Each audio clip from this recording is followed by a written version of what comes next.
Greetings, citizens of Verra, and welcome back to the Hidden Dagger Inn. In today's video, we're going to be discussing castles and how they work in Ashes of Creation. So castles must be a pretty big deal, because in almost every guild recruitment post, they all talk about server first and how they're going to attempt to get a castle. With that being said, I believe it's important to understand that there's only 5 castles in the world of Verra, with each castle taking up to 1/5 of the game world.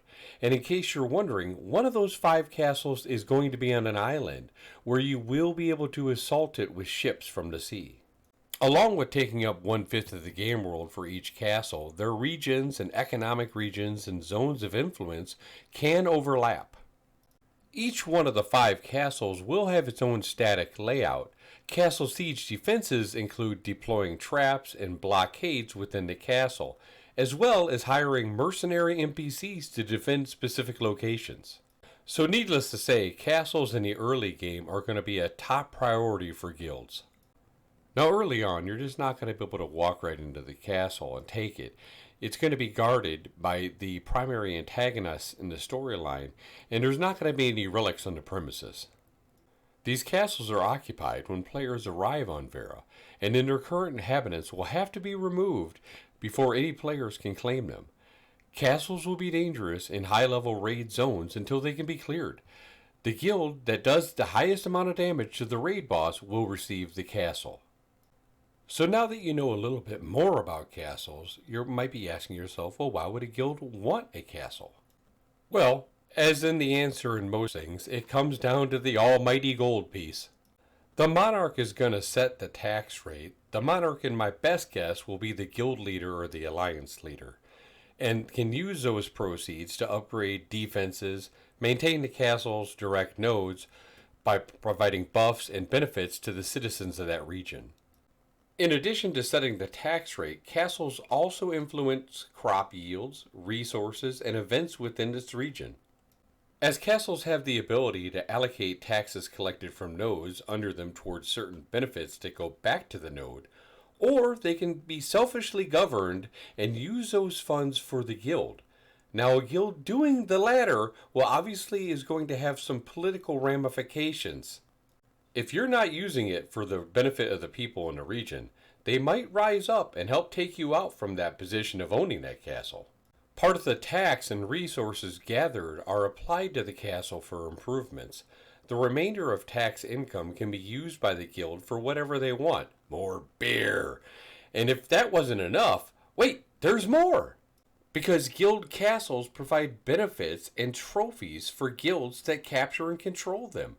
And these benefits will become stronger the longer the guild is able to hold the castle, making it a very difficult task if you let them hold on to it too long. Guild castles will exert a king or queen's presence over the nodes within their region. Their taxes that they levy will be in addition to the taxes that the nodes are already applying to you. They are able to activate certain events and abilities that benefits the node citizenship under its rule. Some of the benefits you're going to be getting are unlocking additional types of buildings. Mayors are going to want to work closely with the castle holders, as guild castles have 3 adjacent castle nodes in close proximity. The guild needs to develop those nodes and enhance the castle defenses. Castle nodes cannot exceed village stage or stage 3, and they're always military nodes. Castle nodes are leveled up through questing by the owning guild or the alliance guilds, and it will be faster than a regular node. Sound good so far? Think you're ready to get one? Well, if you're not one of the guilds lucky enough to get them early from the NPCs, there are other ways to strike back. The first thing you're going to want to do is hit them where it hurts, the gold coffers.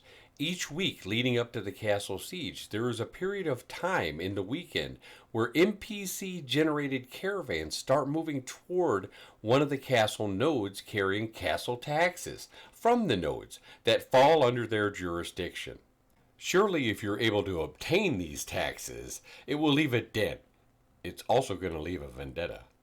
A castle siege will be a big event, currently open world, but subject to being instanced upon further testing. These will happen once a month within the server primetime window. The current goal is 250 versus 250. Stephen has expressed hope that he might be able to increase it to 500 versus 500. Each week leading up to the siege is dedicated to one of the 3 nodes around the castle. Each of the 3 castle nodes have a siege against it at the end of these weeks.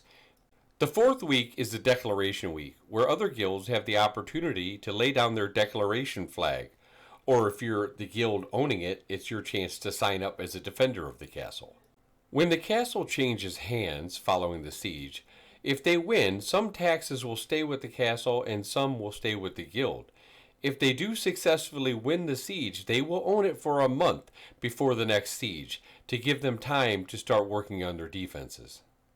As you can see, owning a guild castle is a huge benefit and also a huge target on your back if not run correctly. Large guilds will be vying for these early, so be aware and understand the mechanics of them. As we delve into Alpha 2, I will do more of an in-depth video on the actual sieges themselves as they happen.